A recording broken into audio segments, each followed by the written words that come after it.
We'll call the March 9th meeting of the Harris Township Board of Supervisors to order, and I'd ask you to join me in the Pledge of Allegiance, please. I pledge allegiance to the flag of the United States of America and to the republic for which it stands, one nation, under God, indivisible, with liberty and justice for all. Thank you. Oh my gosh. Yeah, just trying to remember. Looks like the time zone changed and you're on time rather than an hour early or an hour late like over the weekend, so. Oh. Ask for a motion to approve the January 28th minutes, if you would, and the February 9th minutes.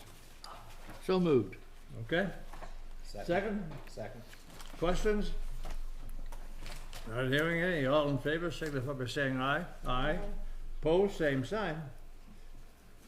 That takes care of those two.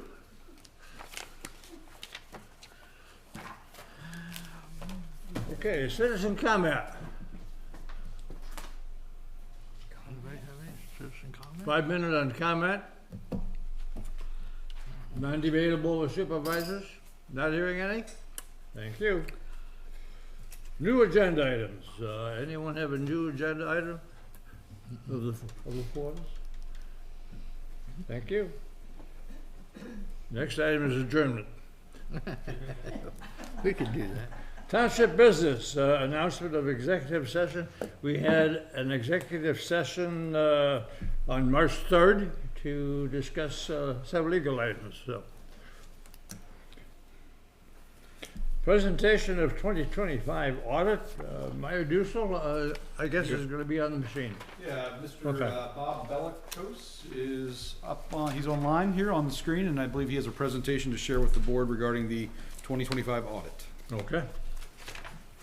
It's all yours. Can you hear me? There you go. Yep. Okay. Thanks, Mark, and members of the Board of Supervisors. My name is Bob Bellicose. I'm a partner with Meyer Dussel. I'm just going to run through a quick presentation on the results of your 2025 audit.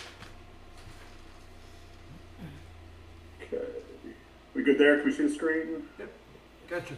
Okay, great. Okay, first slide here, the reports that we'll be issuing. Everything's still currently in draft form until after this meeting. If any questions, we can bring those up and get those changes made. We'll issue the DCD audit and financial report. That's your required report that goes to the state each year.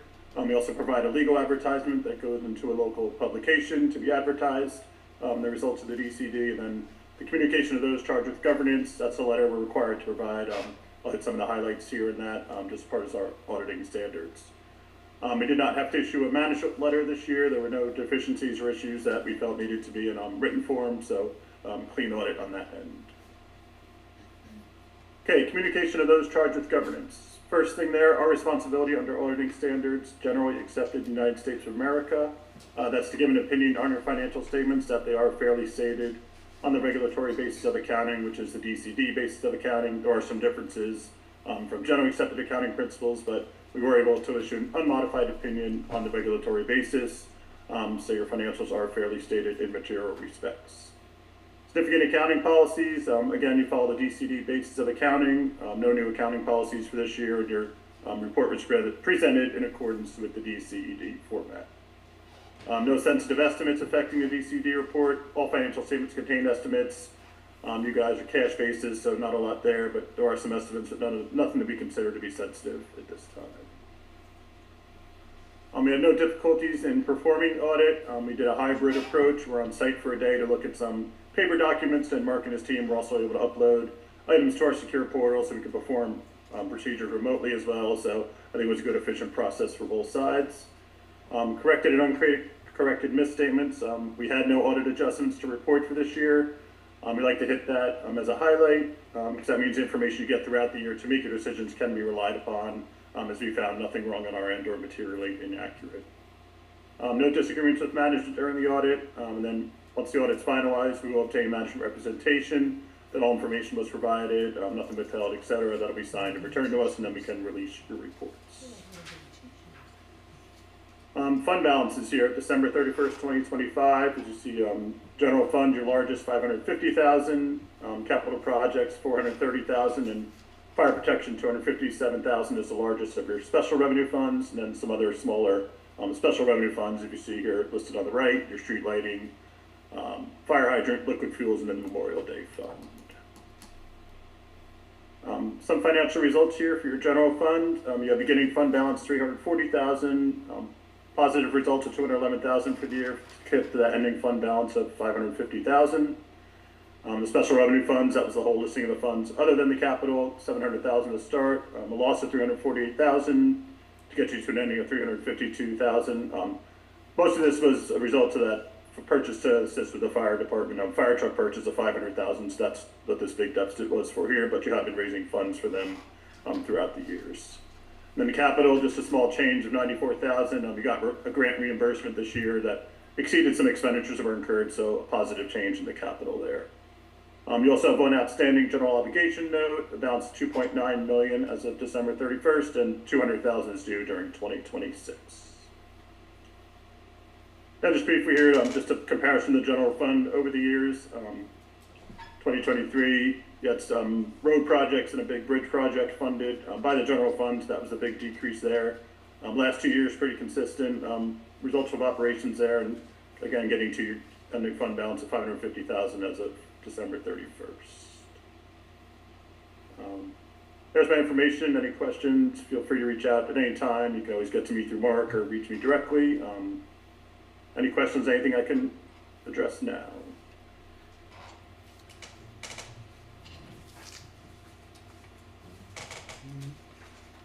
I've got some checks on numbers just out of curiosity to, on the balance sheet, the long-term liability, is that the maintenance building? Yes. The 2.7? Yes. Yes. Okay. Yeah, it's the only debt you have outstanding currently. Interesting observation, the real estate transfer tax was pretty good. Much higher, I think, than we thought, didn't it? Yeah, the last few months of 2025, for whatever reason, a lot of property transferred, so. It was very slow at the beginning of the year, wasn't it? Yes. Yeah. Yep.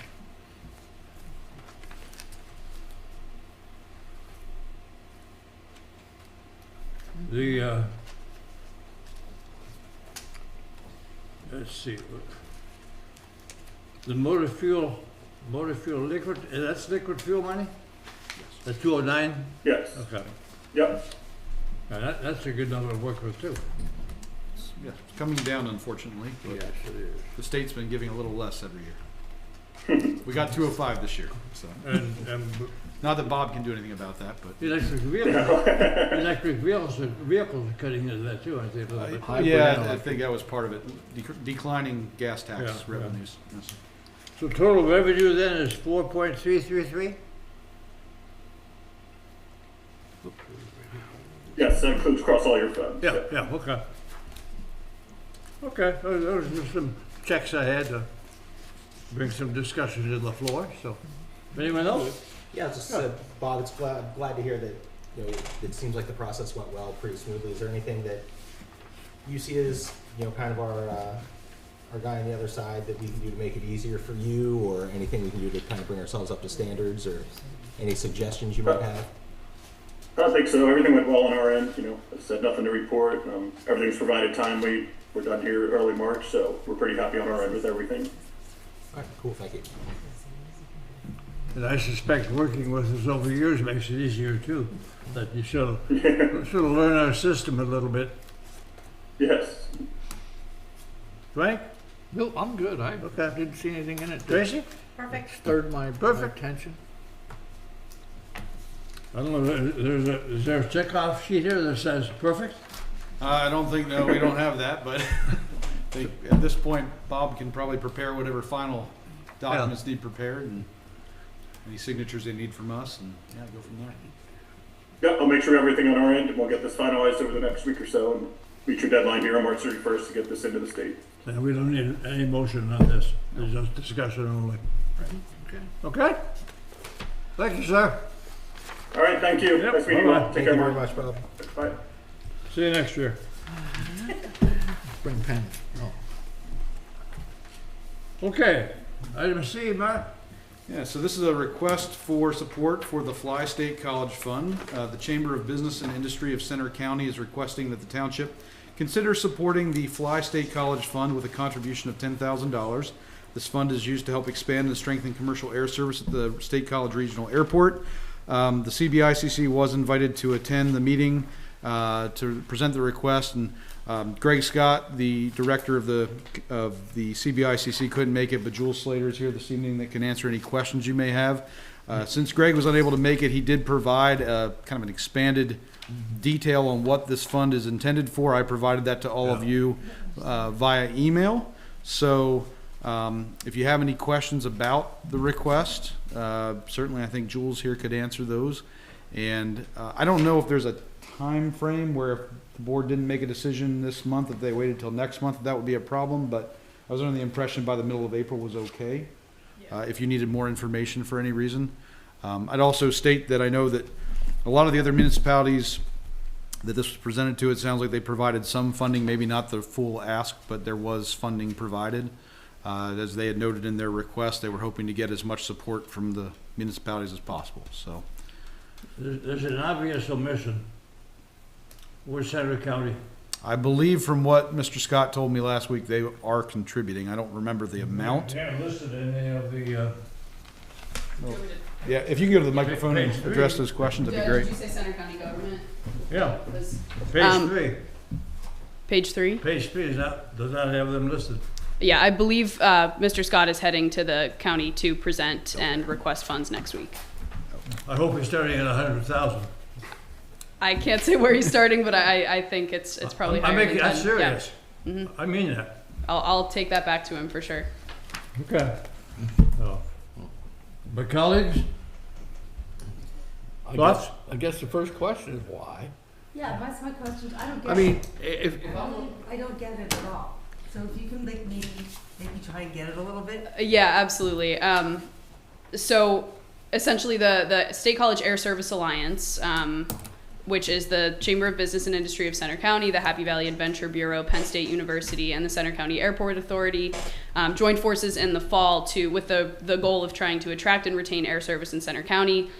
This fund is a big piece of that. It's a community fund that helps put together the pieces of the puzzle that the airport themselves cannot put up. So the airport can put up things like rent waivers and marketing support to help attract airlines to come to State College Regional Airport. That's an important piece of regional air service anywhere. It's not just State College Airport. It's kind of regional service everywhere. And the other part of that is a community-driven fund that community sponsors are supposed to put together to sort of help de-risk those airlines coming in. So when an airline is seeking to potentially put down roots in State College or expand for increased service at State College Regional Airport, they look for both the airline sponsor or the airport sponsor, as well as the community sponsor. So this fund would put together, we're hoping to put together a large conglomeration of funds from all across the county to show community support to the airlines when they look for these packages to come in. It helps us remain competitive when we're trying to attract air service, which is really important to economic development, tourism, connectivity, things like that. Does that help No. answer the question? Okay. That I got from here. Okay. I don't understand where the money goes.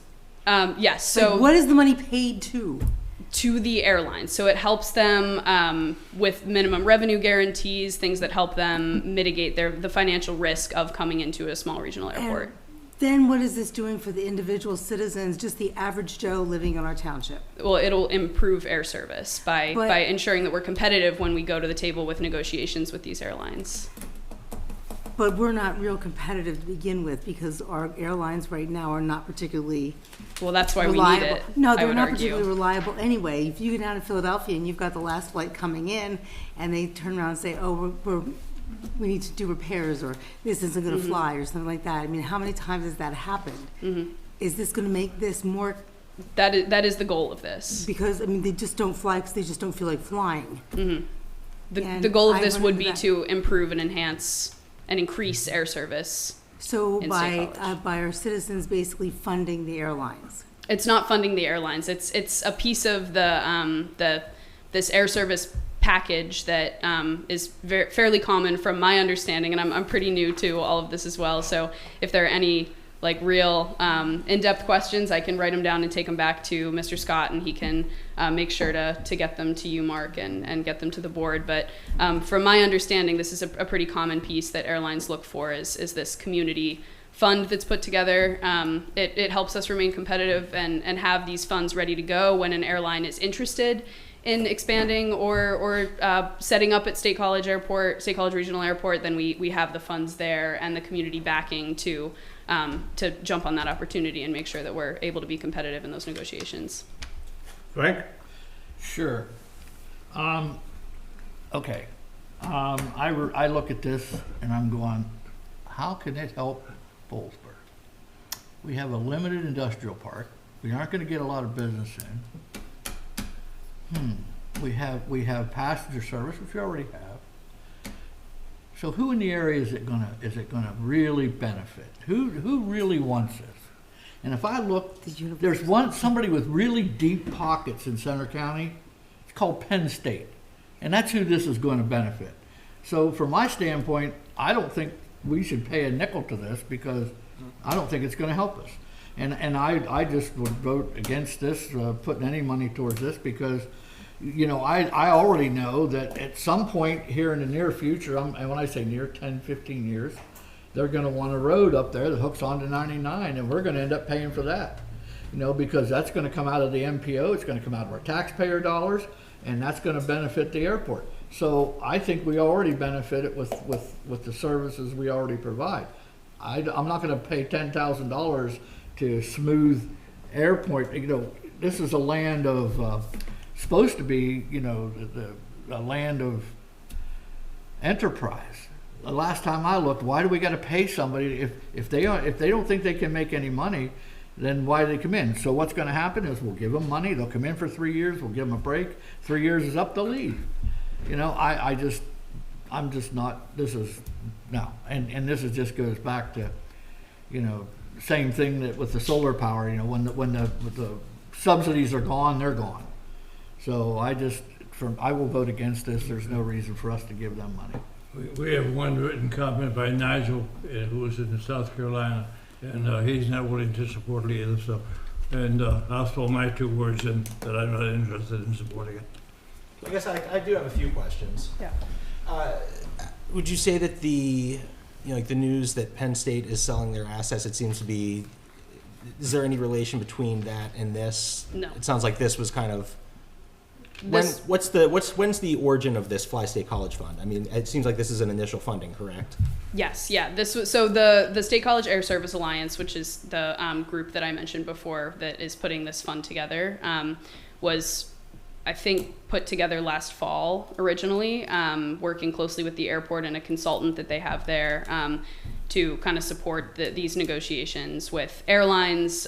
They did a study back in the fall that showed that in our airport's catchment area, which is the 60-mile radius around the airport where we would expect people to fly in and out of the airport, only 13% are utilizing that airport. The remaining percent are going to Pittsburgh and Harrisburg, and that's not all that surprising. And so we and the alliance partners kind of realized that they needed to figure out how we can step up our game and support our airport and its growth and attracting and retaining quality air service.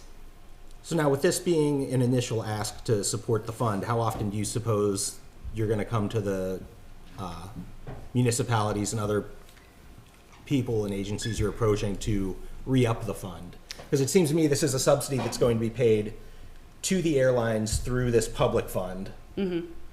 So what's your plan moving forward? Is this a one-time ask, or do you foresee this being something that will constantly be brought to the township? Sure. My understanding is that at this point it's a one-time ask. I would have to confirm with Mr. Scott and get back to you all. The reason we're coming around right now is because we're up against a bit of a grant deadline as well. So we're putting together some funds for a matching grant, I believe. And I don't have all the information in my head for that, but I can get that to you as well. That would really, it's a federal grant that would really support the growth of this airport and the economic growth and connectivity there. With this year being a year that we have to put money into the physical building, we could use $10,000 very easily to do shingles and windows and kinds of things that, to me, pay off and benefit the residents. As Tracy said, and Frank said too, I don't see where this is benefiting our residents. Well, and to kind of follow up on something that Frank had asked, what is Penn State contributing to this fund? I don't have that number off the top of my head, but they have contributed. They're a founding member of the Alliance, and they contributed a significant amount at the outset. I will also add that improved connectivity does support all of Center County's municipalities through tourism dollars and things like that. So I would pose that it would trickle down support this municipality. Then the request of the county commissioners should be a 6-digit number. Okay. Yeah, Thank you I think for for that. me, I understand the goal of the fund and I understand what it's for, and I do think it will benefit the area, but I'm not a fan of a public subsidy that's going basically to pay the airlines to come here. It's kind of the issues that Frank has. Once the subsidy goes away, the airline goes away. I've been here long enough to see airlines come and go, and you're either here because it's profitable or you're not, and I'm not hyper comfortable with subsidizing a business that can't exist on its own. The motion in the agenda is if the board is interested in providing the financial support, the motion should be made to provide a one-time financial as a blank to fill in. Would someone care to provide a zero number at that point? No, I just won't make the motion. We'll make the motion, we'll kill the motion. No, I won't make the motion. Okay, we'll just kill it. Yep. Correct? Yeah, that's Motion is killed, no vote. Thank you. Thank you. Okay, proposed to install the commemorative Liberty Bell in the diamond. Are you the bell ringer? Not really. I don't think it's gonna ring though. It's gonna We should put- visually ring. We say, you know, Well, maybe we should put one of them boxes inside it, does it, you know, the oh, to have a thing- little sound Yeah, like, a little sound thing, yeah. Very, very colorful layout, well done. We could put a motion sensor on it too, scare the crap out of people. that's a great idea. I'm Susan Evans, and I'm a representative from the Bollesburg Heritage Museum. So we do have a little presentation. Sue Kellerman had put this together. I know that you all have talked about this before, and before our bell is finished at this point, and it's over at the Heritage Museum. It's beautiful. Artist did a wonderful job. So before we go on to talk about our presentation about the placement of that, we just wanted to revisit a little bit here about the bell, and I want to read this to you. It's something that I wrote, because I feel pretty strongly about this. We've been working on this for over 6 months. This is essentially the one community effort that we're making to support the 250th, the semi-quincentennial in Bollesburg. So it's a celebration of America's birthday. We are not an official part of Bells Across America. I don't know how much any of you know about that. That's been the initiative through Harrisburg to put a commemorative bell in all 67 counties in Pennsylvania. So the bells here are, they're at Center Furnace Mansion, Phillipsburg, where else are the other ones? At the Curtin Mansion, and, okay, I'm blanking on this. Where's the other one? And, Center Furnace Mansion and Curtin Village, thank you. And where's the other one? And so when it came down to, this is also an effort, funding through Happy Valley Adventure Bureau. And it got down to, they had to make decisions about ordering bells, and what happened was that they didn't order enough, got down to one bell left, and it had to either go to Bellefonte or to Bollesburg, and they chose Bellefonte, which was actually a decision that I think ultimately was maybe to our advantage in Bollesburg, because it allowed us to have more time, because those bells had to be completed and displayed by December 31st, 2025. And this is giving us more time to be able to, to display the bell and to present it to the community during the Memorial Day weekend, which is, our time when we're going to get the most eyes on the bell.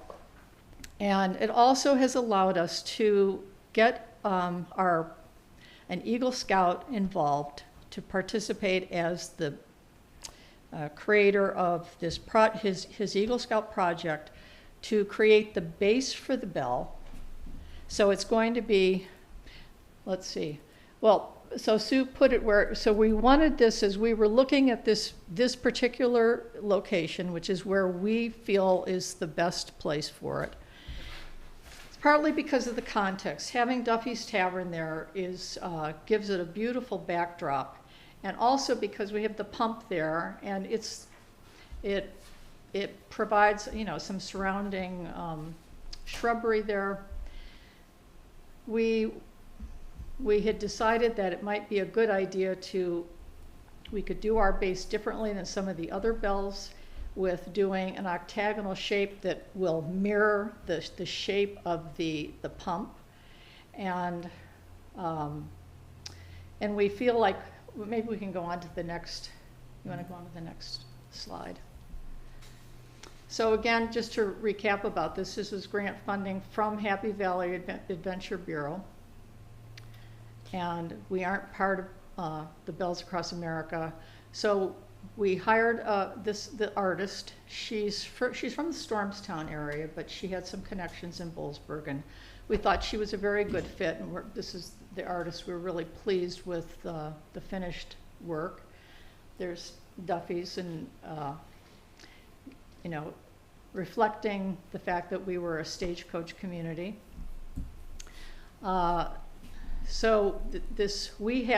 Happy Valley Adventure Bureau ended up contracting with a company in Utah to have our bell created.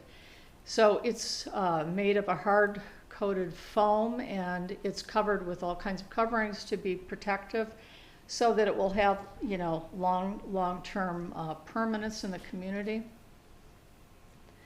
So, if we want to go on to the next one. So that you're going to get a peek of some of the views of the bell.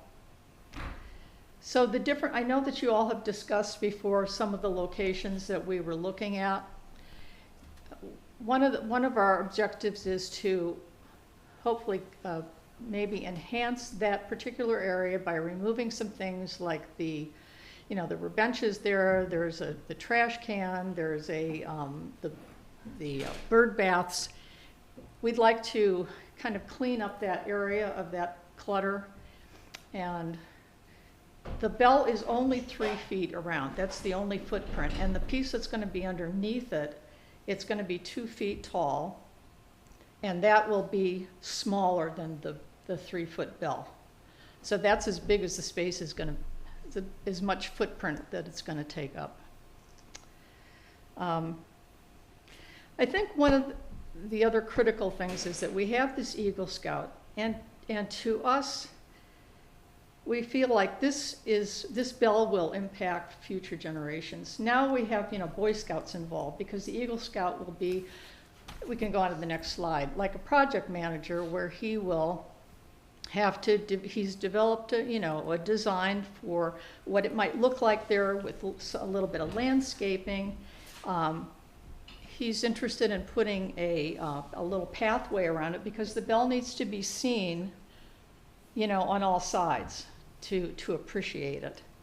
And he's going to, so he'll sort of be the project manager for this. But the wonderful thing is getting all of these scouts involved, because really, to have eyes on this and have these scouts thinking about this, it gives them a sense of historic preservation. When they're seeing all the different buildings or historic structures on the bell, we're really hoping that makes them think more about history in Boalsburg, and be mindful about historic preservation for the future. So I think that's really one of the best parts of this, that we have this young man involved. So we want to go on to the next one. So this was his little sketch. I think he's 15 years old. So the idea is, as you can see, there's the pipe. What do you call it? The pump, and Duffy's on that side. And what he's looking at is putting some pavers, some stones around it with the little pea gravel, and maybe hostas or things around that. And he didn't obviously do the drawing of the bell, but we think that would really enhance the look of that space. It's certainly going to give it a lot of color. It's going to get the most foot traffic in Boalsburg. That area is viewed, everybody pulls right up and that's what they see. Also, we sort of feel like this is important to the artist. This is a work, it's a work of public art for this community that really will reflect the unique history that we have in Boalsburg. So we felt like, we're the only place getting a bell that's not affiliated with a historic, like with a museum. So it is public art. So our argument for this particular space, as opposed to some of the other areas on the diamond, because there's sidewalk there, we're going to be able to have people, get out of their cars, be able to walk around this little path and view the bell more easily.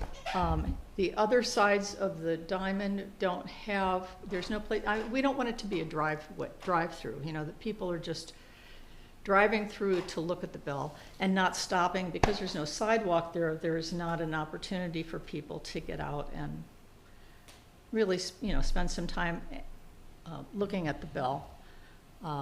And the one area, I think, is at the southwest side. It's where during Memorial Day, I think the band sets up over there. So, that's not going to be a good location for it.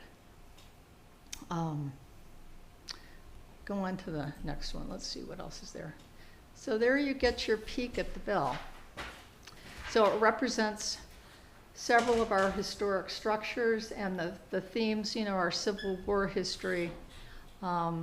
It's colorful and interesting, and we hope that because it's going to get so many people looking at it, that it's going to continue to promote, our unique history, Civil War history in Boalsburg.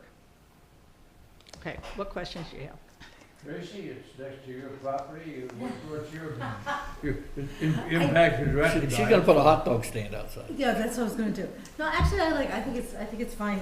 It's fine where it is. I don't have a problem with where it is. I do ask that if you're going to relocate, I would ask that the trash can be somewhere, like maybe down a little further. I can't remember where it is.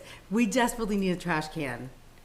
Right. You mean to stay in the location? Yeah, stay in some proximity to that area, because the next closest one is across the street, and On the that other trash, side, right. yeah, and there's no more going up. So Okay. that's all. But I think you can move that down, even to the left. You know what I mean? And take it down, so which will clear that way. I don't know where you're going to put the 2 benches that are there, because those are also used quite a bit. So they Do you probably. think that the I wouldn't leave benches them are there. used a lot? Okay. But I don't know where you're going to put them. I don't know that they necessarily have to be there. Maybe one of the benches could fit. Yeah, and maybe even one across the street with the other benches. We'll find another spot in the diamond. Yeah, that's what I mean. Clear. Yeah. So, Yes, I think it'll be beautiful to be able to look out the window from Duffy's and see her right there. Yeah, on the porch side. And it won't interfere with the grand pantry on that side of the building, no, Tracy? no, Okay. there's, I know I- that do you- and maybe you guys can speak to this, that the Conservancy, and we're also thinking, we'll go ahead and talk about maybe thinking about cleaning up the stone wall garden that's right there. Well, I mean, I don't know if I could call it a garden at this point, but it needs to be cleared out and sort of beautified a little bit. So that Whose whole is that? triangle, pardon me? Whose is that triangle? It's the townships. It's the townships. Well, if it were the town, if I knew that, I would have been, haven't you? It's township It's- property. I think it's a over the mess. years it had been kind of taken care of by surrounding property owners, but we had surveys that show where our right of way ends, and all that's in township right of way. I just think others had been working on it. Maybe over time that's kind of fallen by the wayside. So in the last year before, we fixed up the pump, we pulled it out, got it cleaned up, repaired in a few spots, repainted. We're trying to make some changes down there to make it better, but that's a spot that we know needs some love and attention. And I always say, I think probably in years past, the garden clubs would perhaps put flowers in that area. Not so No. much? Okay. Actually, the Bollesburg Village Conservancy did it. Yeah. It was You actually need, John you need, you Wainwright. need to get closer to the mic to see that, to pick it up, otherwise Okay. I'm not saying we're anything missing. exciting. Oh, you go No. ahead. No, may I just tell them the dimensions of it? Absolutely. All right, And Todd you are- Shea, you oh, are- yes, I am, Diane Farr. Okay, Todd very Shea was very kind and helped me understand the map that showed the area. And we're talking about an area that is 50 feet by 40 feet by 60 feet. So it's a decent sized area. And especially with the things that you suggested, like moving the trash can and a bench, whatever, it will be. The bird baths. The bird baths, right. Is that any of those bird baths yours? Okay. We're sitting there like wondering like where they belong and who they belong to and. Okay, they're not well, ours. all right, it's a mystery. So I just wanted to point out, it's a nice size area. Yes. How far does it go back then? Along your property, it's 40 feet. The side that is, I can't say it's parallel to the, So what you're it's saying, 40 by 50 by 60. 60 is the front along the walkway. Okay, so it goes alongside of Duffy's and it Yes. goes back that far? yes? It's pretty deep. We have the survey still pulled out if you want to come in and look at it. There's been multiple, but the one that we pulled out, I think, is from the late 90s. But there's been some more subsequent, after that, but those were digital. This one was hard copy. You'll need Todd's help though. Excuse me, I have to get here. The reason is because there is no schematic for it. So he had to get his ruler and measure it, and that helped a lot. So, there you go. I just have one, is the little pea stones that go in there, are they messy? Are they gonna go flying with lawnmowers and stuff? Or, That's a good point. I don't know that much Good about point. it.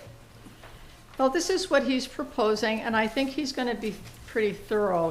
When they do that Eagle Scout project, not only, the father's involved, the scout leader is involved, and they have to do their research on it. They have to, so thank you for suggesting that. That's something we can talk with him about. We were trying to give it, a decorative look, and as I said, a path to go around it. Because you need to see it from all sides with all of the different structures. The family is a Linden Hall family, well represented, I know them well, so. Yes. Do we need to do anything else on the Looks discussion? like Chris may have a Yeah. comment. No, I walked down here today and stopped specifically in that spot. Oh, did you? Yeah. So I think I really like what he's got going here with the pea stone and the walkway around. The spot could use a little glow up. It's a little. It's not Bollesburg's most exciting spot, but I think this really has. I there's think an it will be opportunity. enhanced by having that decorative look to it, and it's a good introduction to Bollesburg, and it gets people coming into, being with the Heritage Museum through all these years. First of all, I feel very strongly that the community should get behind this semi-quincentennial. This is the only thing we're doing for the 250th in Bollesburg. Although I will put a plug in for the Heritage Museum. We are doing on May 3rd, we're opening, having tours, and then we're planting our own Liberty tree. And we have the Lions Club involved in that, and Boy Scouts. But community-wide, you know, the bicentennial was just a huge, huge celebration. And of course, times have changed and it's, you know, people don't do quite the same thing anymore. But this would be one thing that reflects our heritage. And we're hoping, you know, my feeling always is you've got to get younger people interested in continuing with historic preservation. Yeah, Like if families come in and they're walking around and they're looking at and they're trying to figure out where the buildings are, and it gets them thinking about it. Yeah, I think, you know, as far as, you know, looking at the drawing here, you know, just trying to prioritize, you know, the low maintenance native plants Yeah. to try to, you know, really make it so it's a sustainable area. I'd hate to see all the work go into it and then for it to just kind of fall by the wayside. So anything we can do that, you know, really kind of supports a, Well, I'm thinking like A it low would be maintenance. hostas and things like that, that pretty much, you know, are pretty hardy, that will Mhm. grow pretty much anywhere. And you don't have to do a lot of watering or upkeep. yeah, and that can Yeah. separate to the pea gravel from the walkway from anything that needs to be mowed if you have that kind of shrub edge around. That it'll. Sounds as though we're in support of what you're Gravel doing. goes around the shrubs too. Tracy, more comments? Any more comments? No, I just like was it. worried about the pea gravel. Okay, My turn? you can. Okay, good. Couple things, just minor things. Number one, the shrub that's there. I'm you know, sorry, say the that shrub again? that's right in front of Oh. it. That's You- the mean the- lilac. Okay, whatever it The is, lilac. you might consider moving it. And the reason I say that is if Yeah. you're gonna make that a focal point to see the bell, if you go by there and that thing blooms in the summer, you aren't gonna see it, somebody's gonna walk right by it. So I would think you might wanna do that. I would That's suggest a- you remove it. Whatever you're gonna do, I would It's look at that. dying, you know this. Okay, calm down. Well, I Anyway. certainly think it would have been cut back, but that's gonna have to be maybe the township's Okay, decision. whatever. whether It's it our gets lilac. removed. But I'm your just point's saying well that taken. That's something Yeah, we yeah. looked at. The other Take it thing, out. long-term, you know, you're gonna put the bell up this year, I put a roof over it. Because that'll prolong it for long-term, and it might not be a bad idea. It could be an octagon roof, it could be, and it doesn't have to be a big one, but you should put some kind of covering over it, that would keep the sun off of it, keep the weather off of it and the snow. That would prolong it even longer than this thing here. So that's just a comment for going forward. The last comment, since I think I might be the only one sitting here that has reviewed and approved Eagle projects and have sat on Eagle boards and said, yeah, that was a good one or not. The one thing that I see on here that I don't like is, and I can talk to the scoutmaster and everything, but seek material donations from local businesses. Eagles projects are not supposed to be fundraisers. They are supposed to be exactly what the boys do on project management. So that being said, and I hope my colleagues will agree with me that the township should fund this as our part. And if we Yeah. get community funding, that's great. But I think we should have that, if he can get us that number by our next meeting, we could okay those funds. But I think we should, since it's gonna. It says material donations, they're asking, it's not material like money, they're asking for. It's called fundraising. Whether Is you that ask what's for called, material, fundraising? whether you ask Okay. for material or money, Thank you, it's I didn't know fundraising. that. So I would say we should, this is, like you said, we're not doing a lot for the 250th. This is the minimum we can do. I can't see it being thousands of dollars. So I think that's something that if this bid gets to us, we can authorize that here at the township. So those are my only two Well, comments. when we met with him And I know, last I can get it. weekend, I think he's talking about, like Fred Daly, there's some people that might Yeah. be donating. That's fine, but that's what like they I were said, he going shouldn't be after. asking for that. If that Okay. happens, that happens. If somebody wants to come down and Oh, donate okay. something, or somebody in the community wants to give some money to the project, that's fine. What I'm saying is, Mm-hmm. we don't want the boy doing it. The boy shouldn't have to do that. And I'm the commissioner of that unit, so I will be talking to them about that. So. You're the Boy Scout. Oh, Right, yeah, so- I'm the guru, yeah, okay. You have enough to proceed? I have one more comment. Okay. Yes, I disagree with having a roof over that. Mhm. Because yes. the reason why I say that is, first of all, I think it takes away some beauty, that's number one. Number two, it obstructs from the view of Duffy's, and I don't like that. Even the view of the bell itself, that you just, yeah, it just I would tend obstructs to from that. agree. We don't want it to be visually cluttered. you know, that it's too much I going was on gonna put over it high. there. I wasn't gonna put it And, high. and the bell, I think if we continue to every year to put coating on it, it should, Yeah. it should last. And it is gonna be open in other areas like, you know, center furnace. Well, I think they've got theirs indoors right now, but they will have it outside. No, it's outside. Okay. Diane, one final comment? Yeah, it has to do with money. I like money. No, just real quickly. The Bell project was a grant that the Bollesburg Village Conservancy got. There is still a minor amount, I believe it was $122 left, but we'll see what the township wants to contribute and go forth and try to make sure that this happens as best possible. The 122 is the deficit or a surplus? Definite. It's a surplus. Well, can you help me out on that? She doesn't want to get up. Say that louder, how much are you? 100. I think that sounds right to me. It is right, but Yeah, it's Dottie Yukish, BVC president. Yes, we have a $122, I think 12 cents, something like Surplus. that. Anyway, what I have told, what I have reassured Susan and Sue is if the Scouts materials amount to more than that, that the BVC would be willing to step forward and contribute to costs. I would get that in writing for safety purposes. All right. It'll be in the minutes. It'll be in the minutes now. It's fine. It should be, when we talk about commitment of cash, we need to have that in writing somewhere, so. Okay, fine, thank you. Proceed. This is a lot of stuff. Okay, let's move on to item E, Tussey Mountain. Pentair Engineering recently submitted a development of regional impact application requesting an expansion of the regional growth boundary and sewer service area to include Tussey Mountain. The owners of Tussey Mountain previously discussed a potential DRI application with the Board of Supervisors in September of 2024. Tussey Mountain is currently served by public sewer as a result of a DEP mandated connection in the early 1990s. While the property was permitted to connect to public sewer to resolve an on-lot system failure, additional wastewater generating development cannot occur without the property being added to the RGB and SSA. On February 20th, 2026, the Center Regional Planning Agency deemed the DRI application complete and provided their recommendation, which is attached in your agenda.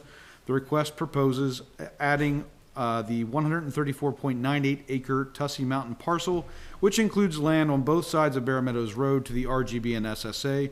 The application indicates that the property owner wants to further develop the property over several phases, including remodeling and expanding the existing ski lodge. A conceptual master plan, which was attachment 2, is included with the application. Since the DRI application was deemed complete, the township can begin its review of the request to determine if it has merit. If the Board of Supervisors reviews the request and determines that it has merit, it will be forwarded to the Center Regional Planning Commission to begin the regional review process. Due to the magnitude of the request, this DRI would require action by the 6 Center Region municipalities. So there is no time frame or defined process for the township to review the DRI request.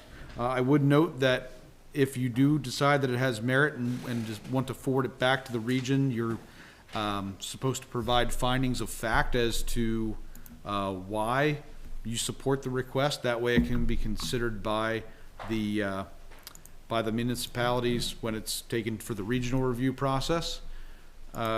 So in the past, the board had forwarded DRI request to the Planning Commission for review and recommendation before you decided on whether or not it had merit. That's certainly something you can choose to do in this case, but it's not required. So that was an introduction to this. I know the owner, Josh Lincoln, the owner of Tussey Mountain, is here, and John Sepp is also online from Pentair Engineering, should you have any questions or comments. Facing the problem we did when we put the first sewer line in because of the DEP issue. I think this is a great example of expanding what we have.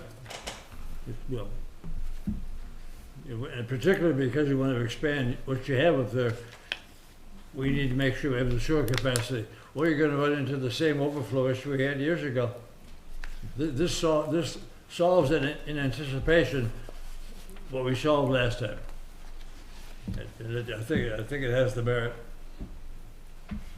We just have to convince our colleagues across the region, and I don't see that being a particular difficult situation, particularly with Tussie doing as well as it is. So. Yeah, I think looking at the, putting it into the regional growth boundary, it is a regional impact. It's not just a Harris Township impact. It's something that the whole center region utilizes. And I think it's a benefit for the entire region to have the ability to expand on the property. Where does that 134 acres go? Up the mountain, or where is it? Currently, the Josh, if you're gonna, sorry, I need to go up to the mic. Is it in here on one of the maps? Yeah, there's a map. but it goes up to the driving range and connects up to the lodge. Is where this existing sewer line was connected. Okay, So it kind of goes diagonal up the field. okay. Is where it is now. I know what you're looking for there. Okay, there it is. There's a lot of good maps, a lot of good information, so. Right. Question for Todd. And I'm assuming, okay, because of the new ag zoning and they're natural and ag, don't we have a restriction on how much commercial space?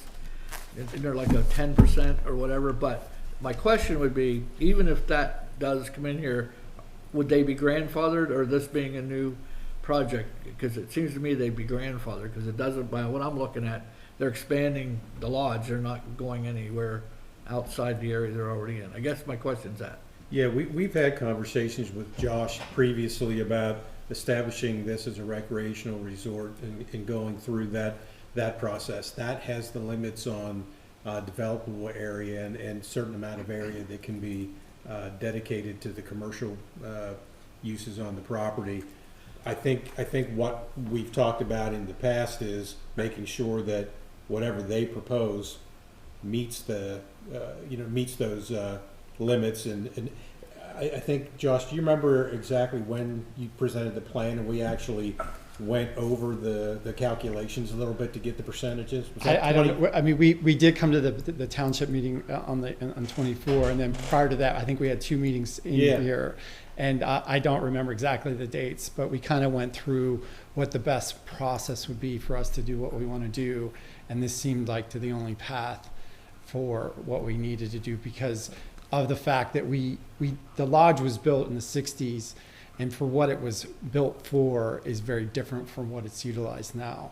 And so we were going to have to expand the footprint of the lodge from what it is now. Well, my question was, wouldn't they be grandfathered? Because it was built in the 60s. Yeah, they wouldn't necessarily have to be grandfathered if what they're going to do is propose a new use that's now allowed in the zoning district. So they would, as part of the process, change the use from what it is now to a recreational resort if that's what their plan ultimately is. And my other question was, and I saw in there that you're just saying the road will still handle what you do in there. But I mean, to me, what I see there could be a lot more traffic going back that road, that at some point we may have to make that road wider or do something with it. It's a state road. Yeah, well, if it's a state road. Bird Meadows Lane is a state road. It's a PennDOT road in front of Tussey. Well, the State College Connector's gonna take all the traffic off that. Yeah, well, not to go on to where they're going, the connector won't have anything to do with that. To be clear, if the development of regional impact moves on to the region and gets approved, it brings the property into the sewer service area and the growth boundary, but any land development plans or anything else to expand, they're still gonna have to go through that process. So if there's any issues related to traffic, they'll be addressed at that time. All right, well then I say let's move it on. Tracy, comments? I'm good. Okay. Whatever we gotta do next. go for Well, it. the question is, I mean, you could technically forward it tonight back to the region if you wanted to, but you'd have to state findings of fact that sort of identifies all your reasoning behind it. That's up to you if you want to do that, or if you want the planning commission to look at it and provide you their thoughts, or if you're, What would you recommend? I think there could be some benefit of sending it to the planning commission to have them put together some findings of fact for you to consider. Yeah. Tell them our finding of fact is we like it. And by Josh. In the finding of fact, you can say like, how much, I don't know if we have to dig down this deep, but like, how much of a regional impact does it have? Like, how used is it from the other areas Right. in the center region? And I think that's a pretty easy one to look at, and like, it passes the test. Yeah, I'd say whether or not you send it to the planning commission, I would at least recommend you wait till next month to provide some time to put together findings of fact. But I like that idea. the commission it can't hurt to have them look at it next week and then, hopefully provide you a recommendation by April. Do you know, Josh, how close to capacity this current sewer line is? I don't. It was not a big diameter. It's not a before. big line, and I don't think I think that when we did meet with UAJA, when we looked at it, would be substantially increased. A new main would be run up through. So Is this change going to impact the use of recycled water in terms of? I don't think that you're currently using the recycled water that's up there. Is that So, correct?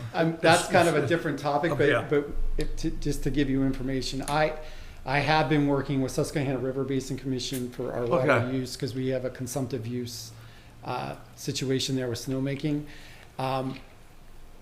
There is a need for, there was a conversation where very early on where they need a water tank Yeah. for the hydrants, and so we were seeing if there was some kind of synergy where we could use the water and then have an area where there'd be a water tank on the mountain that could basically, give them the head pressure they needed for the.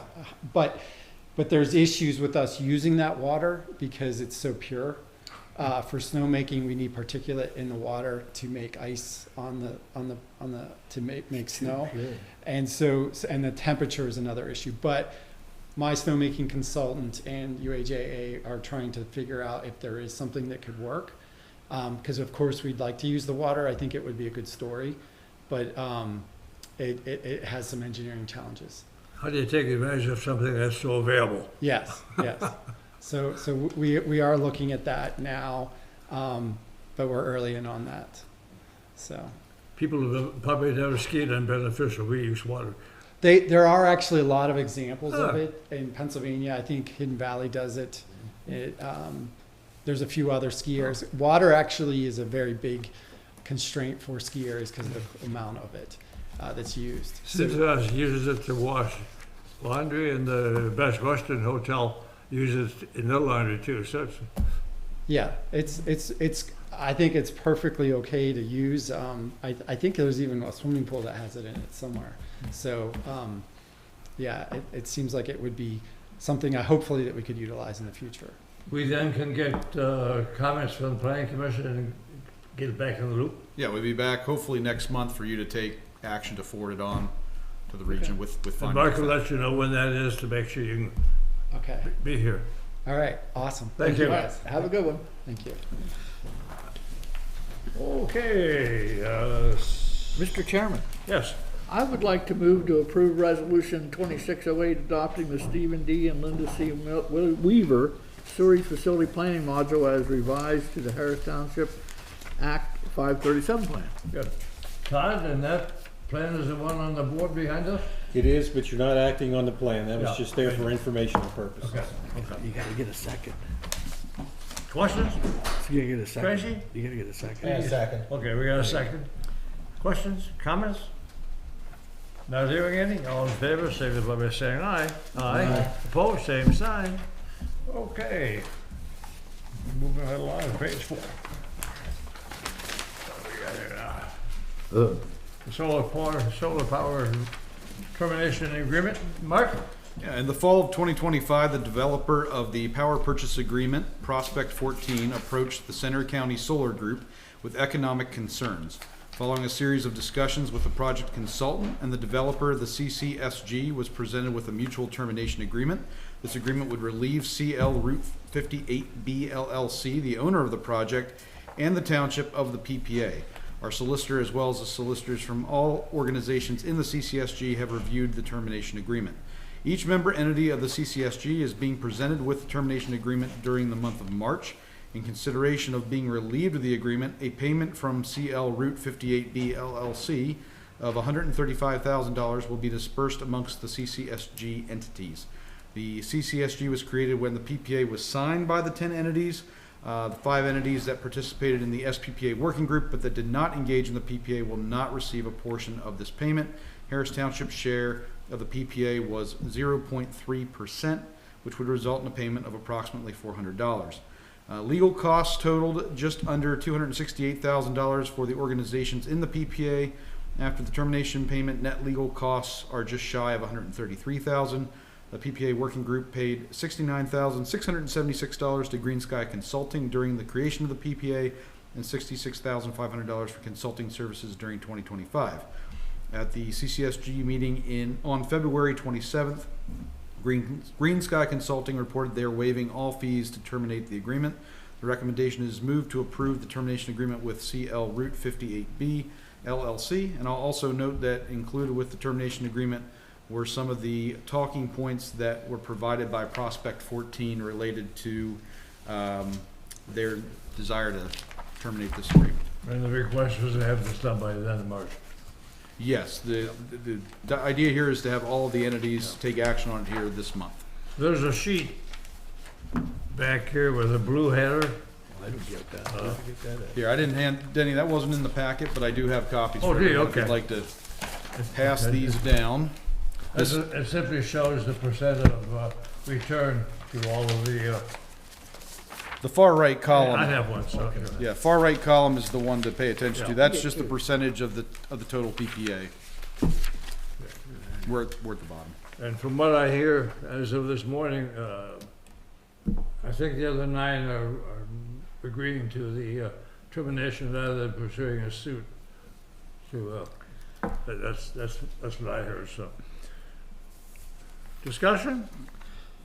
Well, I can honestly say that I didn't vote for this, so I don't have, why would I vote to keep it going? Well, So that would be number one. But number two, I think going forward, I think it's something we have to look at. And one of the things that kind of caught me on this, and I don't remember that question or that avenue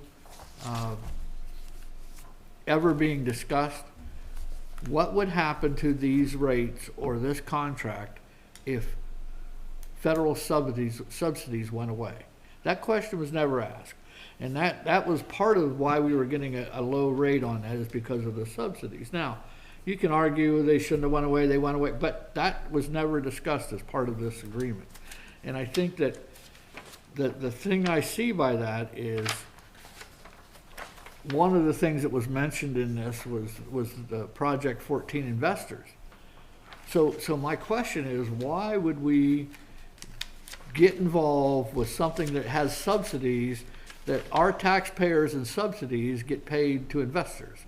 So to me, that should have been addressed with us. And I think that's something that going forward, when we start looking at projects like this, that we ask that question. You know, is taxpayer dollars involved here, and who's getting the benefits from it? Because I think that's really where this kind of went south. Everybody was tunnel visioned on solar panel, and we went through everything, and when we got to the end, all of a sudden it wasn't affordable anymore. So I think we all need to go back and look at ourselves in the mirror and say, boy, we should look at that again. But I think that's really, if you look at the total life of this project, I think that's kind of what I see as the major issue there. So, but let's get out of it. We should have never got in it, but let's just get out of it. Good. I think it's unfortunate that the project itself didn't happen. I think if it hadn't have taken so long, if the solar farm would have been built 2 years ago, we'd be talking about what a rousing success it was.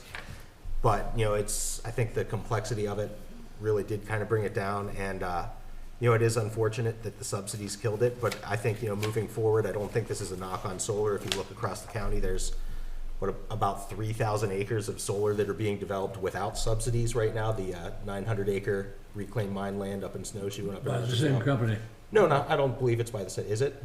Yep. So it's Not the Prospect 14, but another spin-off of that.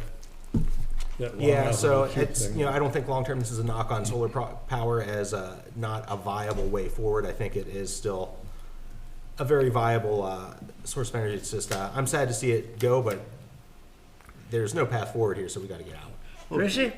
I'll just make a general comment. Anything that's going to take you close to 10 to 12 years to finish a project, when any normal business can finish this, can get this done in 6 months to a year. You really have to think about what you're doing and where you're spending your money. I mean, complex, yeah, maybe not, I don't know. But when you're meeting with somebody once a month, every month, and you're just doing this, you meet 12 times a year, is that complex? Well, I'm not really so sure it's complex, except that you're not spending any amount of time, except you're having these meetings with elected officials, and then everybody's going back to talk to their attorneys, or they're doing this or doing that. But I mean, what a crazy thing to start talking about something 10 years ago, and then here we are. I mean, I really don't care if we considered the possibility of who would have said that this should be going on for 10 years? What a stupid thing. You know, you can't look at this like it's not a business, because you're spending, look how much money we just wasted. You know, I mean, that's a lot of money. I don't know if it's a lot of money to everybody, but that's a lot of money to me that was wasted, and a lot of time and energy that was wasted, a lot of staff time that was wasted. So yeah, I'm kind of disgusted at the whole thing. And like, if you go back and take a look at like even the State College Area School District, when they made their big fat blunder, you know, I just think that there are areas, if we're going to get into, then we need to consider how we're approaching those areas and what it is to make those areas efficient so we can move forward efficiently, not have 10 years before we start a project. And that's why I didn't like it to begin with, and I hope that we consider the time frame in doing something like this if we ever decide to do something like this again, because I think. Would you entertain a motion then to terminate this? What kind of action would you like? I'll move to approve the Needs to be a motion, termination yes. agreement with the CL Route 58B LLC. Second. Okay. By the way, before we go, I just wanted to comment on Chris's comment. This to me was never about solar power. Solar power is still good, and Yeah. solar I power was agree. not the issue. This was a bad agreement. That's what this was No, all about. I'm with you on that. Yeah. So I want to make sure, this had nothing to do with solar power. Yeah. I totally agree with that. Have a motion, second, all in favor, signify by saying aye. Aye. Opposed, same sign. Thank you. Proposed transient retail merchant ordinance revision. So last spring, the board began discussing some potential changes to the solicitors and peddlers ordinance, which right now treats basically anybody in the township doing business from a transient perspective the same way. So it would apply to people going door to door, as well as folks setting up at farmers markets or during community events or at an event on private property or food trucks. So the board had identified some concerns with the ordinance, but we didn't really get to work on it from a staff perspective. We were spending a lot of time last year with the short-term rental ordinance, but now that is been adopted and we're working on implementation, we've been able to start putting together a framework for an ordinance that could replace what we have today. So included in your packet tonight was a pink memo that it also included a framework that we put together. This memo kind of gives an executive summary of what this framework includes. So, we focused at first here to talking about a little bit about the legal authority that exists to allow the township to do this. I would note that in addition to what's listed in the memo about legal authority, Nigel had sent a question or a comment to Denny and I today, and we cannot, farmers are actually carved out if they are selling just their produce. So we can't say it has to be from their property. It's something where, I guess if a farmer wanted to go door to door and say, hey, you want to buy some whatever, corn, strawberries, we can't require them to meet a transient retail merchant ordinance of any type. They are exempted by the state through the second-class township code. So just to clarify. Is that just for Harris Township farmers or all farmers? I don't think it's restricted to any farmer But from can't we anywhere. request them to know that they're doing this? I think we could maybe ask for it, but I don't know that we could. It's something I'm going to need to ask for more clarification from our solicitor on. I But think there's a difference between needing a license and making sure we know who's going door to door in our communities. it implied that any farmer selling just their produce, you could not apply a transient merchant ordinance to, which would include solicitors. That's how it reads from the second-class township code, but I'd want to check with our attorney as part of, before we put the final ordinance together of any type, I'd want to ask and make sure, because to your point, we might still be able to require information, but not make them pay a fee. But that's something I'd want to check on. That sounds like something coming out of the PA Department of Agriculture. Well, there's a lot of protection for farmers from the right to farm law and other things. So anyway, back to the framework, just to go I guess I over. don't mind I don't mind if they go door to door, but I sure want to know who's going through our community, because, not all people are good people. Sure. Well, the framework, and I'm just going to go over the executive summary. Door-to-door solicitation, transient retail businesses, and food trucks would all have different sets of regulations. We would kind of treat them different because they are all different in some respects. Door-to-door solicitation would have the most, I guess, comprehensive requirements in terms of everyone that's going door-to-door would need to have their own license. It wouldn't be where you could just have a master license for all these folks that are going around knocking on doors trying to sell services or products. They would also be required to display the license on their person. I don't think we don't currently require them to have it on a lanyard or anything. That would be something that we would require, is that they have it displayed. So we're gonna have to figure out, if this moves forward, how to print those out to put in a lanyard. But that's something we can easily do. It would also define standards of conduct, such as limitations on the hours they could operate, compliance with signage. So if somebody has a no soliciting sign on their property, they wouldn't be allowed to go on that property, and doing so would be a violation of the ordinance. We also put in here the potential for a do not solicit registry. So if someone wanted to contact the township and say, we don't want any solicitors at our door, we would have that registry. It would have all the addresses. We would give that to anyone when they got a license, so they know you are not to knock on any of these doors and these addresses. If you do, it's a violation of our ordinance, and you could be, facing some type of enforcement. Excuse me, Mark, could I ask you a Yes. question real quick? Yes. While we're on this? Has Renewal by Anderson or the roofing companies come in and got a solicitor's license? Yeah, the Home Genius Exteriors, they come in several times a year for the last few Okay. years to license different people. Renewal by Anderson, I think we usually see them once or twice a year. Okay, I was just curious, because they do walk around the neighborhoods. Yeah. I have to give them the same message. The renewable Anderson guy came through Linden Law area about 2 months ago on an electric scooter. House to house, parked his car in town and just hit all the villages. So with the door-to-door solicitation license, we were proposing that would be valid for 1 calendar month. So for the month of June, month of July, whatever month they apply for, that's when they would get their license Okay. for.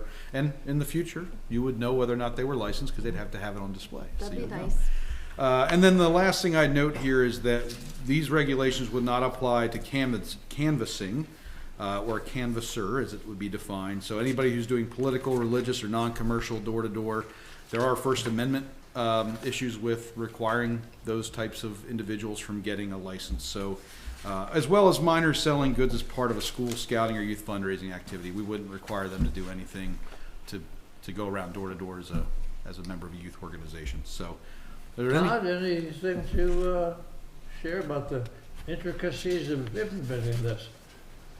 Well, I think what we're proposing here would actually simplify the administration of it, Okay. because they're all lumped together now, and they can sometimes be confusing to administer. Okay. Makes it easier on the enforcement side. Sure it does. Does anybody have any questions before I jump onto the transient retail businesses? I'm happy, I read the whole thing, I'm happy with it. I think it's a good start. I mean, I think it improves the one we already have. We kind of lumped everything together. But I think this kind of goes that next step and identifies things. And it does, like I said, it does make it much easier. I never thought about, until I read this, about ice cream trucks coming around. I never thought about it. Just never, it's just the ice cream truck, Mhm. But, yeah, I like this. I think it does. But my question would be, where does it go from here? Well, I don't need to go through the whole executive summary if everybody's read it. And I did do that. Yeah. If you want to ask any other questions, should you have any, if you're okay with this framework, we would go back and actually put it into ordinance form, and then bring it back to you possibly as early as next month for you to consider before having a public hearing and in a subsequent Well, my month. next question would be, should the planning commission see this at No. all? This Okay. does not fall under the MPC. Well, I would be saying, yeah, let's bring it back. Tracy, comment? Oh, geez. That would be done. Yeah, get it out. Okay. There are a couple things that I have questions about. You know how I feel about the individual license and the checks getting license applications from individuals. I don't think that we are consistent across the board with that. I don't think that we are consistent with what our purpose and intent is in reference to this. So we're supposed to protect the people in the township. We are not doing that, okay? So my question is this. I don't even know how to, my preference would be, if I were seeing this, especially for the transient retail license, my preference would be to look at something like this and say, charge the event and make it extremely friendly to the event to get the information from those merchants. Because I'm gonna tell you right now, you're gonna walk around trying to get money from these merchants, okay? Nobody has checkbooks, you don't take credit cards, and so it's gonna be a cash business. So what exactly, is that good, is that best business practices? I don't think so. So this is, and then it says things like the farmer's market. What are you gonna do with, you've got a farmer's market, you're saying that you're trying to protect people in the township, but you have no information about anybody who goes to these farmer's markets. You have no information at all. Under this, we would. That would be. Okay.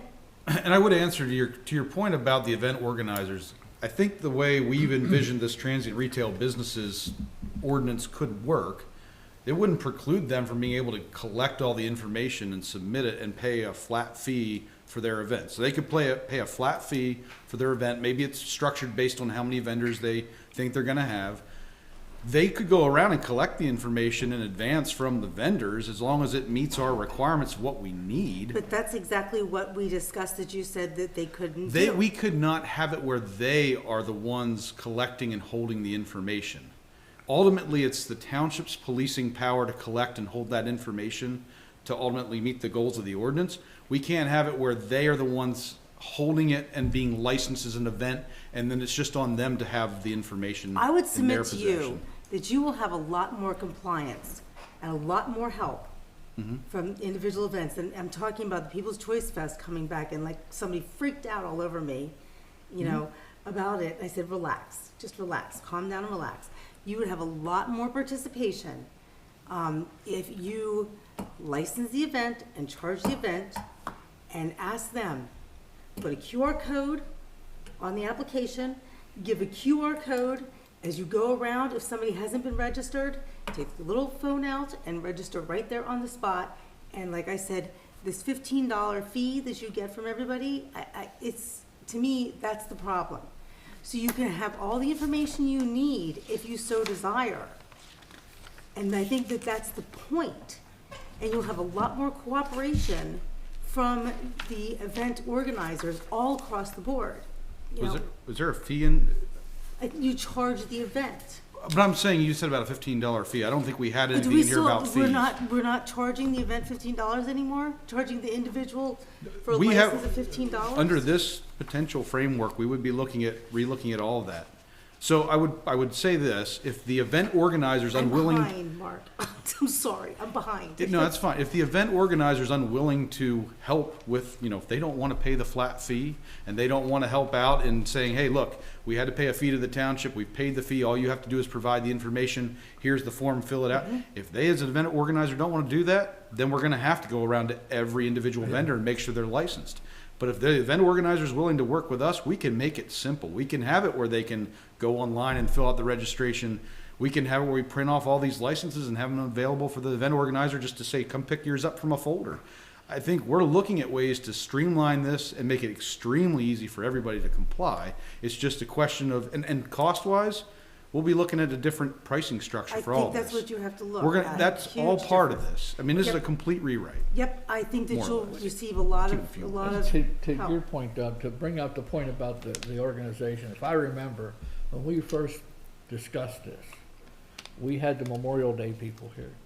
And we said, if you put the information on your applications and get them to us, we'll charge you a one-time fee and they said didn't want to have anything to do with it. And I No, remember- that's I not remember- what they that's what they said right That there. is not what they said. That's what John Wainwright said, No, right that's there. not what he said. He was confused. He could have been confused about that. Okay. What he didn't want was to be involved in the individual I'm just fees telling you. with anything. I'm telling you too, because I talked to John about it. I know, and Bud and I both made a proposal that we would charge a flat fee, and it got shot down.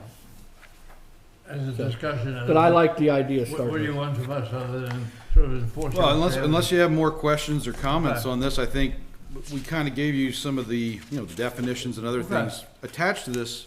If you're fine with what we have here, to at least move forward and put together a draft ordinance, we Yeah. will. Fine with me. And that would include a, fee structure, would include everything.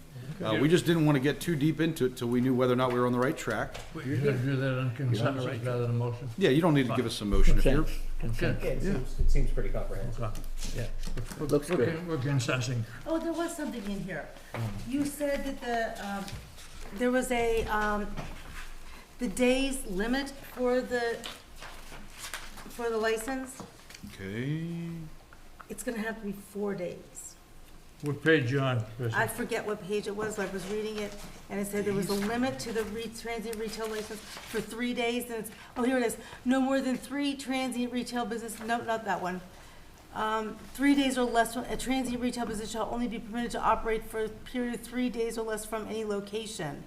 You're gonna have to make that 4, because the People's Choice Fest is 4 days. Well, we could, so I think what we'd have to do there, I didn't take that as that. I took it as somebody sitting up on the that, street. right, I think Is that that was, what if that it is? wasn't a special event. Yeah. And that would be a special event. The Okay. concern we had was, would you have a transient retail business setting up at a commercial property and just being there for 2-3 months? The whole idea here isn't to just have businesses setting up in the township Right. for a long period of time. So the 3-day limit was to just, if it's not part of a special event, you only have 3 days you could be at any one property. But I didn't notice that there was such a thing as a special event. Yeah, I think it's somewhere, Am I lost? I'm telling you, I was not as prepared as I wanted to be. I'm very sorry.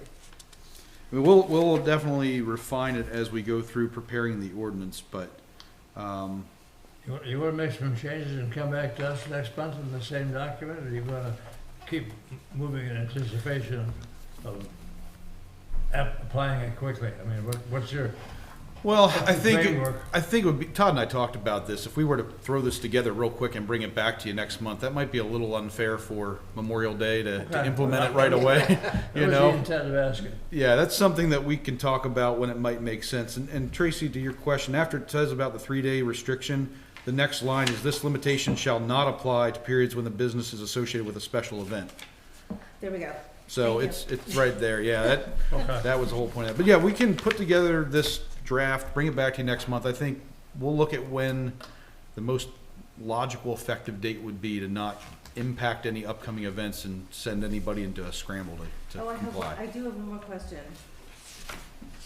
And I don't know if this is, you're asking for the name of employees or individuals associated with a temporary retail business. Are you permitted to have names of minors? I don't know the answer to that. We wouldn't be asking to identify whether or not they're a minor. I don't know that we would be prohibited from having it, but we're not asking for any biological data about their ages. It's just, it was something when I spoke with the chief of police, he's like, just having names is helpful. It's something for them to go off of. But I can check into that if there's any restriction, but I can't imagine if we're not. I was just wondering. No, it's a fair question, and it's something I can ask our solicitor when we put this together, if that's something we have to exempt. See what Tom has to say now. Yeah. Okay. Page 5, potential amendment to snow removal ordinance You missed one. other than melting. You missed one. We did? Did he? No. Yeah, what No. about the short-term rental Well, license? that's the next item. Oh, All right, I'm going, oh, I'm ahead of you. I'm ahead of you. I know Okay. you're stop there. Okay. All right. Snow Yeah, snow so, removal. so our ordinance right now requires people to remove their that. vehicles from the street whenever we have a snow emergency that's declared by the township manager. Normally, we do that if the snow is gonna be 2 inches or greater, and I normally talk with our maintenance superintendent to see if we really need to have people move their car. We like to not inconvenience people, but when they leave their cars on the street, it definitely inconveniences plow drivers from being able to remove the snow. Right now, our fine amount's only $5, which is not much of a deterrent for people to move their I'm cars. not putting my boots on for So- $5. And that was established in 1997. So now that winter's over, I declared it, it's over. Now that winter's over, I think it was a good time to maybe talk about whether or not that fine amount should be increased, just to recoup some of our costs from having the police go out and ticket them, plus the fact that it's not much of a deterrent to get them to move their car. And 96 was the big snowstorm, the last big snowstorm. That Might shut have something to everything do down. with that, yeah. All right, but, well, I will tell you, $5 is not a deterrent. 25, I would argue might not be, but that's better than 5. I don't think we're out to punish people. We're out to make it so the plow can clear the way so that Correct. the streets are safer. Yeah. Okay. Well, what number would you like me to, because I need to put an ordinance amendment together. $30. So how much? $30. I thought 25 was Oh, fine. sorry, $25. $30. It sounds like an auction now. You want me to auction this off? Yes, please. Increase it. How's that? Increase Who's it. an auctioneer that will auction off? Give me 20, give me 20, 25, 25.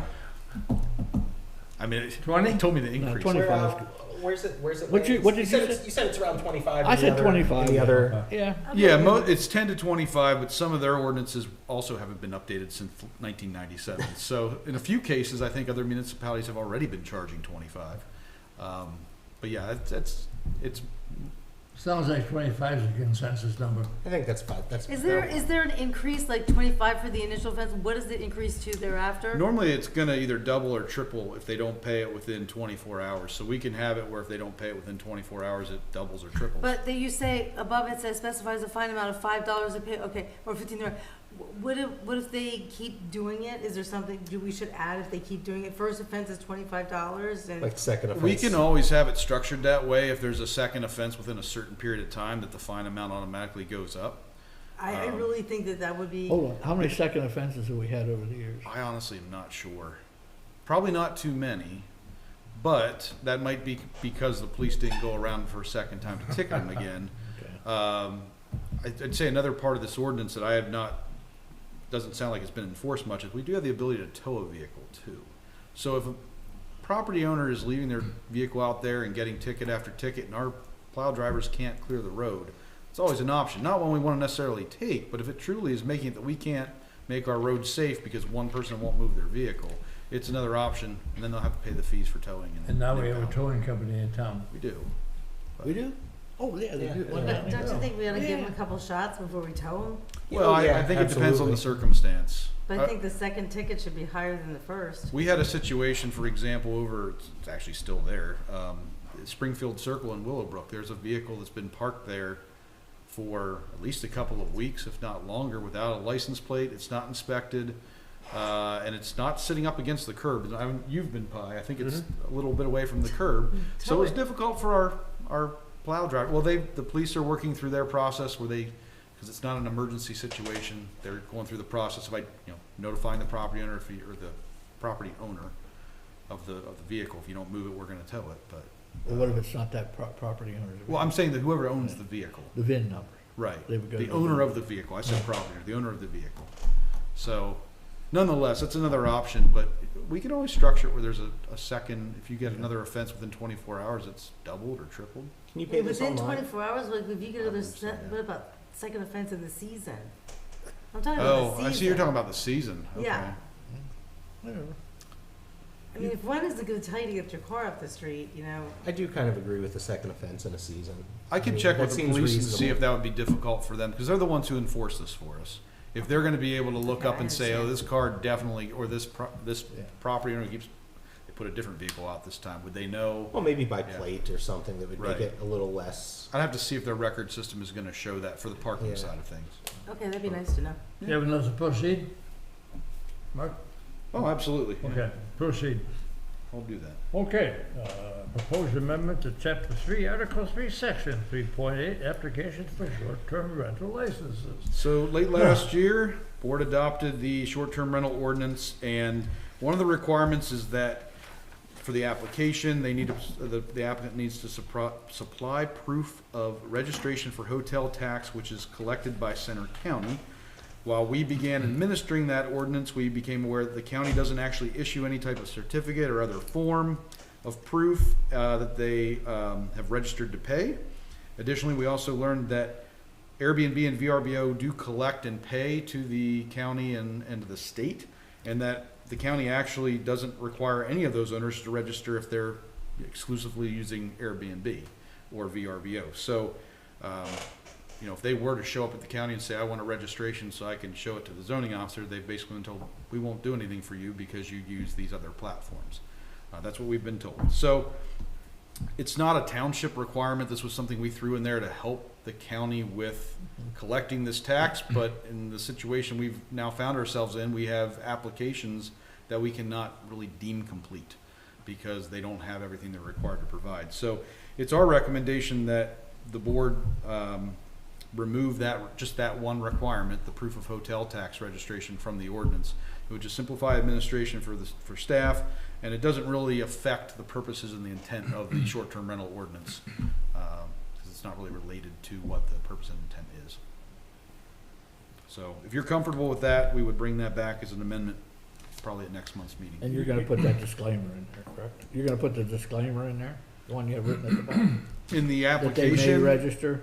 yeah, I think we would still include that just so Okay. the applicant's aware that there could be folks out there that are renting on Airbnb for some time, but they also do without. And in that case, my understanding is they would need to register for the times that they're not using that But platform. how, I don't know, I just, you, If the county is not gonna give them anything, well, no, we did it I to understand that protect the county. completely, but do you really think that somebody who is out there just renting because they know people and is off Airbnb, they're really actually paying the hotel tax? That was I mean, partially that's why not we our I problem. could make a No, I know guess. it's not, but, what? I could make a guess. Yeah, well, thank you. Yeah. that was partially why we had included it in the ordinance. Was, you know, we had heard that the county was having difficulty enforcing this, basically, or difficulty making sure people were coming in to register. It's not the township's job to enforce their ordinance, and if they're not providing anything that we can verify, it's really hindering us from being able to administer what you adopted. So Yeah, I think it's good to clean it up. you wanna do this before we wait the full year, do a whole one-time amendment issue? I think we should amend this now. Okay. That way there's no question that Todd can move forward Okay. and start it at, We need. Issuing need to keep licenses. them busy to give them something to do. right. Yeah, I don't think this really affects anything major other than we're just kind of clean to Okay. what we intend to do. So I'll bring that to you next month if there's Okay. agreement to do that. Public hearing, that's okay. Yeah, go Right, ahead. okay. Okay. Go for it. Thank you. Okay. Let's move on to, final page here. Public comment procedures for board meetings. I put together a couple thoughts with respect to how we handle that. Okay. Why don't we then, well, why don't we wait till Frank gets No, back? go ahead. Let's go through the committee reports and whatever. Whatever. Hi, Todd. See you, Todd. See ya. Executive committee, we had so much fun, I forgot what we did. We set the agenda for the COG meeting for the general forum, yeah. Land use committee, we met with the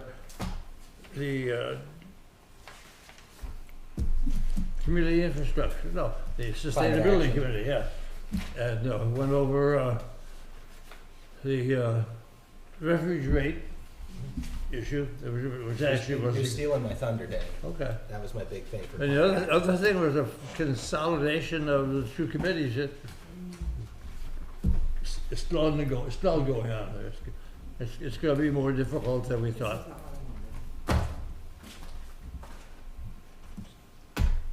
And solar group is off to the agenda now, so don't put it back on. Yeah, I'll take it off. Okay. Take it off next month. All right, we'll skip, Parks Capital, Tracy? We didn't meet. That's 8:30 in the morning, and he can tell you what we did with the joint meeting. and Oh, the yeah, Parks the and joint meeting with, Yeah. Okay. Parks We had a joint governance. Yeah, I mean, there wasn't, I don't think anything super major. No. The one thing that kind of bugged me was those automated mowers. Yes, they bug me too. My problem is like, you can't, you've got to really sit there and say, is it really effective? You know, what is the depreciation, all that kind of stuff that goes into it, the batteries, the this and that, how long does it take? And yeah. Yeah, the presentation they gave was really incredibly underwhelming, and I'd hate to see us drop $30,000 on automated It's a lot mowers. of flipping money for I think that. it'd be better to see if we could negotiate some sort of pilot, but that's to work out at that committee, not here. So that was the excitement. Yeah. And the other thing that I did find out is that they do, that company does recycle the lithium batteries that they use. So that was what I was most concerned about. But I don't see it as that saving us a heck of a lot of money anyway, because they're so expensive. I just don't see that. And they sit there and they like kind of, it was like so grandiose and this, and I just don't see it with how slow they move and how little acreage they cover. Yeah, no. Yeah, and then I'll just reiterate, Denny, the climate action sustainability, the refuse rates are going up about 2.5% this year, which isn't terrible. I guess it's not that bad. I do think that committees are going to merge moving forward. Let's jump back to Mr. Harden and the finance, down to the MPO issue. Okay, gotcha. You want to do finance first?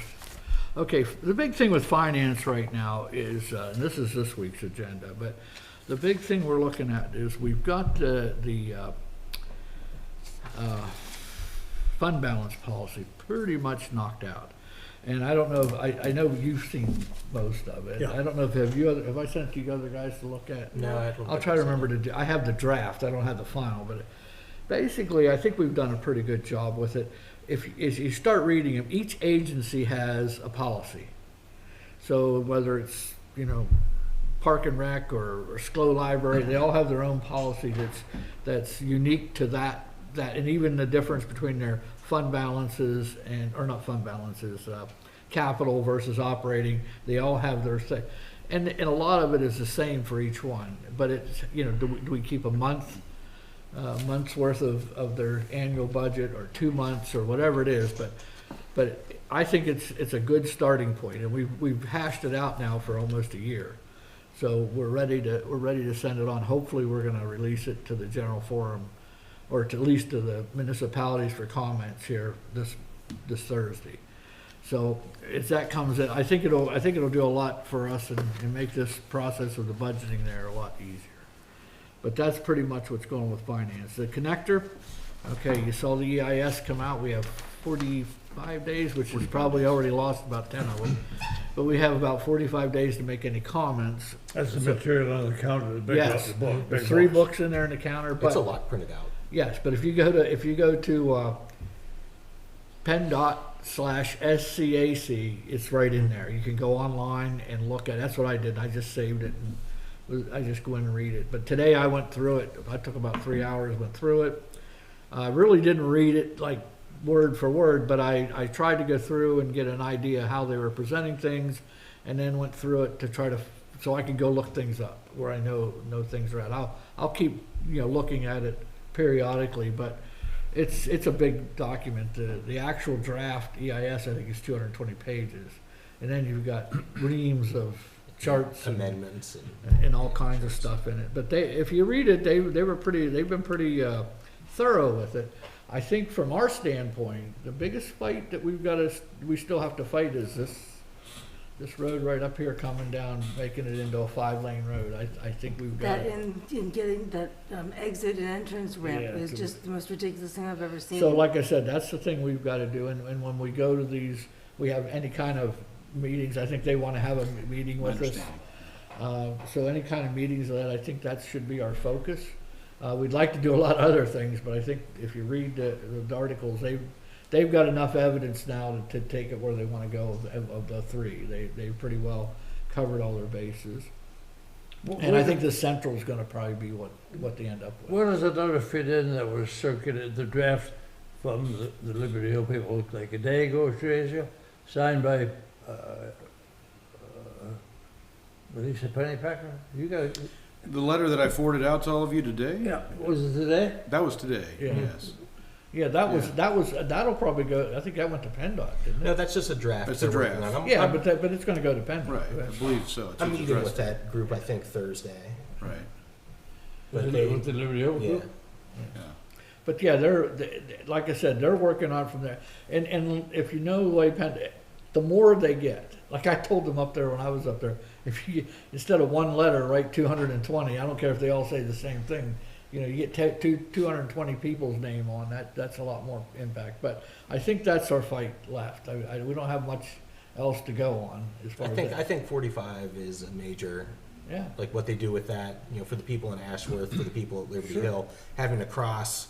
But even also the people who are living in Kaywood and Willowbrook and out Yeah. that way because they've got these 2 lanes going into this roundabout, which is ridiculous. You don't need that. Well, if you look up here, let's look at it from a practical standpoint. From that interchange to Center Hall is 2 lanes. It's not gonna be 5 lanes. No, yeah, because after The only roundabout- reason that it's gonna be 5 lanes from there down to here is Penn State football. Yep. That's the I only don't reason they understand. will I don't understand what you're saying about that. I literally don't understand. What, about Penn State I mean, football? trust me, like, I have a hard time seeing things. No, I have They no understanding. bring them down here. Why? I don't know, go to ask the Well, university. I think this is where we have kind of our best chance of making an impact with it, because if you're coming down here, there's no reason to go from Warner all the way to Earlestown. Take them off at Warner Yeah. and get them onto 322 there and get them out. I think the thing that There's never really even been a bothers a lot of sign people. for getting off here to go to football games before. No, But it's I not, think the thing that's tough is it's going to have a major impact, theoretically, if it's the 5 lanes down with how traffic goes through Boolsburg. And I think this is where we've got a No, I chance. understand what you're saying, but he yeah. keeps saying Penn State football. Like, Okay. nothing gets off here anyway. Nothing gets off at the next exit anyway for Penn State football. So oh, you're wrong there. Okay, Well, okay, individual explain something to people, you. sure, but- Let me explain it to you. I bought my house in 1980, before the bypass was done. And Penn State football, you couldn't get out right out here on Bow Avenue because it was boom, boom. We used to have to go up through Tory Lane and come down through town and get out. Okay, so it's fine. So now you say, well, now we got the bypass. Well, guess what? In the last 4 or 5 years, since they now take the traffic exiting the bypass and take them down University Drive and out Atherton Street, guess what? Now you go by my house at football, it you aren't getting out. So they have rerouted how they get rid of the traffic, even though they got the 4 lane. And I'm telling you, that's what it's about. Yeah, coming in, it's not an issue, but No, getting out it's there, really utilizing bad. every single pathway. I lived on University Drive and it was that way going in the morning. Yep. And that way going, I mean, Yep. all you had to go shopping was between like noon and 3. Yep. That was weird. So Anything anyway. about the MPO, Frank? Okay, for that, MPO, we had a pretty good meeting last time. We talked to Connector. We did the transportation improvement plan. We're working on that. We have a lot of studies going now. The work plan's getting done. Our project committee, I think that's where we've seen the most improvements. And part of that is, we hired Marcella to be the grant person. Yeah. You remember we added Yeah, that and yeah. we increased the budget for, well, we've seen a lot of money come in and we have projects all the time. We have grants in all the time now. And she follows up when they're open, because they open and close pretty quickly. So she's been submitting a lot of them, and we see a lot of our projects that are mostly bridge projects that we're seeing getting funded and everything. So that's really working well. But other than that, that's what we talked about. The other thing I brought up, the delineators they put in down here at the end of the bypass 99. They put those delineators in the center line. Has anybody gone down by there lately? It looks like Where a is war it? zone. Right down here, we're coming off the 4 lane when it goes down to 2 lane. Right down in front of our maintenance shed. They put delineators. You know, the post, the yellow post, reflective. They put those I'm not in. seeing They painted those. the yellow, the white dots on 322. Yeah, Who and did that? PennDOT put it in. It was supposed to be for safety. And I'll tell you what, about at least 2/3 of them are gone. I mean, they've been hit, Just beat up. getting destroyed. They're getting On destroyed. purpose? No, but No. but it reinforces that that's a bad section of the road. The only other thing, there will be a transportation grant workshop on 3/30 from 6 to 8, and I don't know exactly where it's at, but if you're interested, let me know, we'll get it to you. Good. Okay, that's it. Tracy, did we do all of yours? Yep. Okay. We'll move on to Chris and Oh, I already went. wrap up the bottom 3. No, we got those while Frank was in the restroom. we're Well good. done. But now we have to do the public comment procedures during board Oh, meetings. yeah. That's- What I was proposing is that, in fact, it was written up, Nigel wrote some comment on it too, that the chair recognizes the resident before board discussion on any agenda item, and the resident is gonna be asked to stay on the topic rather than just roaming. And we'll close the public comments then. We'll do the board deliberation, and then move to a motion. And I, as chair, could ask a resident to clarify a topic if we need more discussion with them.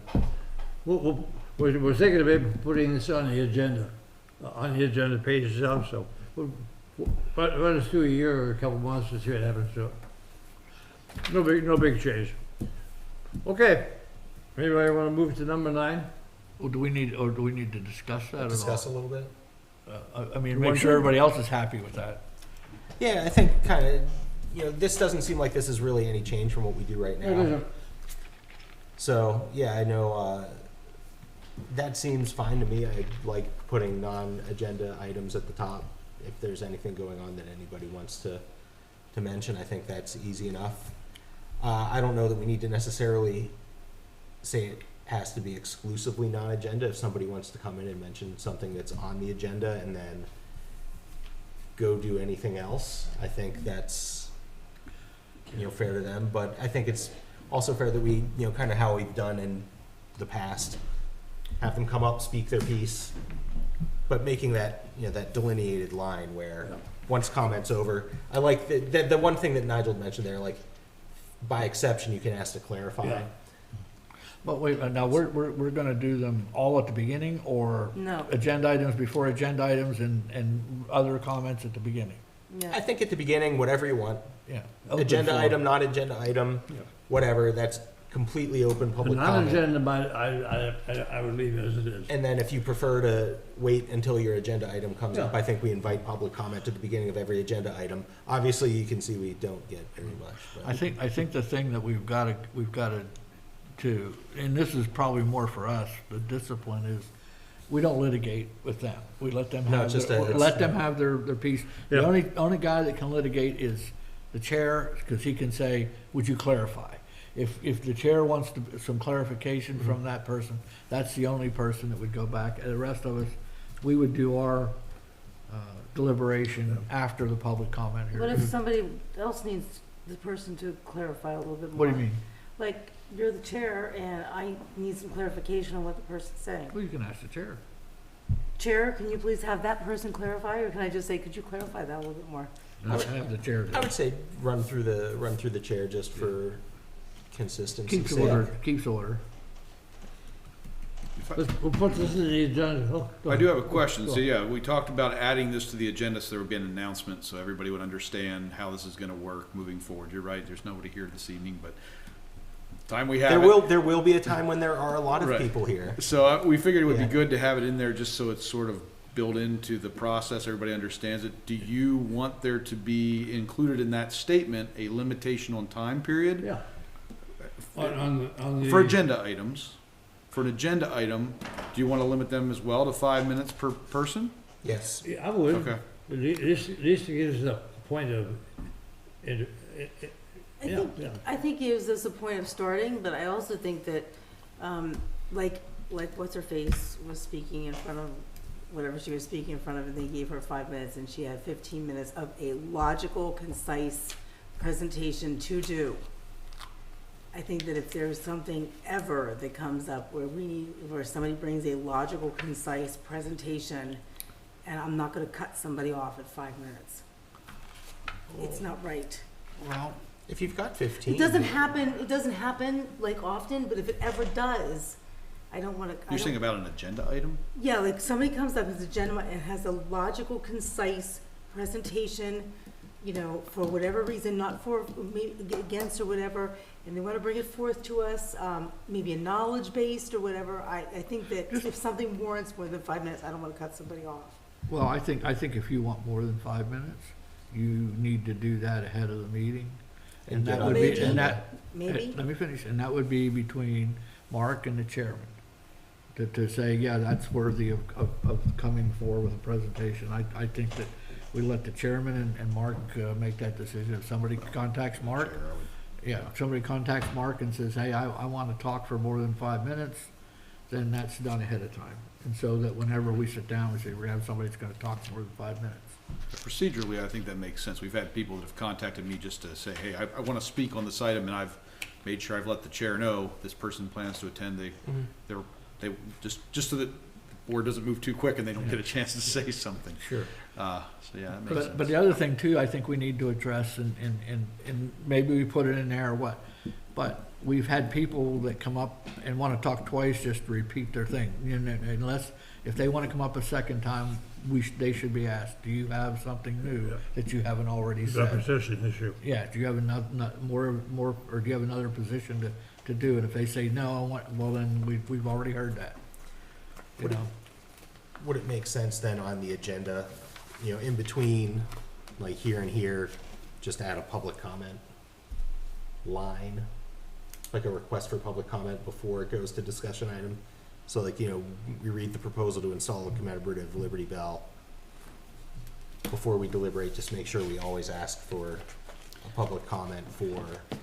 I mean, we can have it on the agenda. It also can just be something that I wouldn't call it a That we, script, but that for we the remember. chair. I'm thinking of it more like a script, right? It's Yeah. like from my background production, you have a script, and it's bam, bam, bam, bam, bam, bam, bam, it's- What do you get guys like me that don't follow the I script? guess I'd defer to whatever the chair would prefer, Yeah, since yeah, they're yeah. the one running the meeting. If they would like me to have that in there as a reminder to them, I know it doesn't necessarily need to be there, as long as we remember to do it. Why don't Mark and I work on this as well? We'll work on some that. language to Yeah. get this clarified. Okay.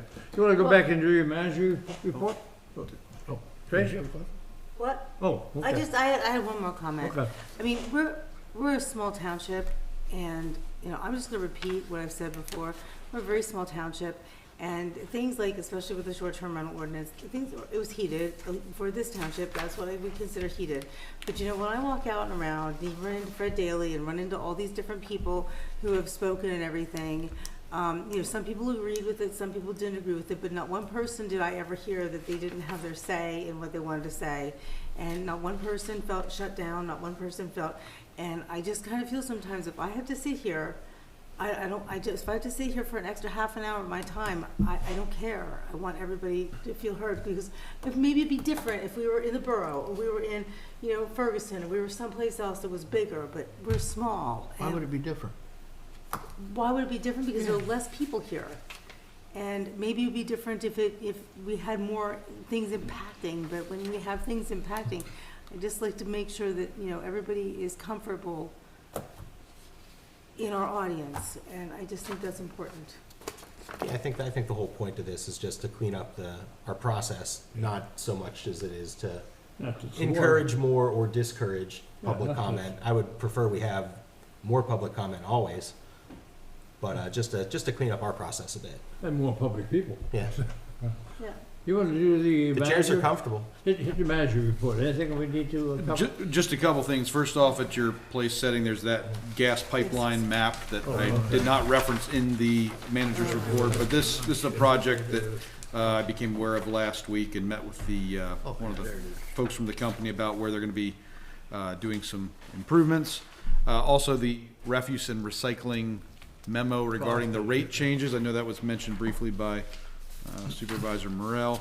A few things I'll point out in the manager's report. We are looking at buying a heavy-duty extended cab pickup truck, or crew cab, I guess it's technically, to replace one of our 550s.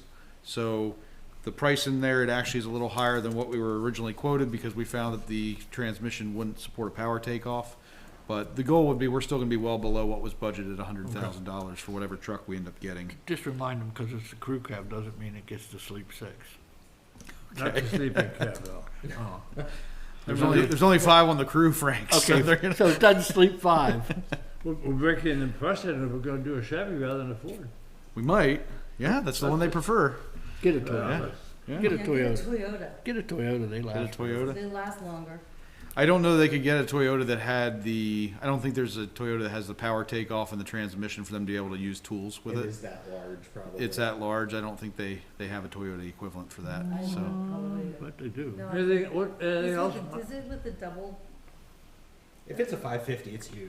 yeah, does it have like the double tires in the back or something? Yeah, it's I don't know if it's gonna have dually tires or not. I haven't seen it yet, but it probably will. Number 3, this is one I wouldn't mind a little bit of feedback on, although I recognize it's probably something that's not entirely familiar to the board. Last month, you approved a planning module that we did not recognize was a community on-lot system. DEP requires us to have an operations and maintenance agreement with any community on-lot system. Part of that is we have the ability to collect surety should there be a failure of the system.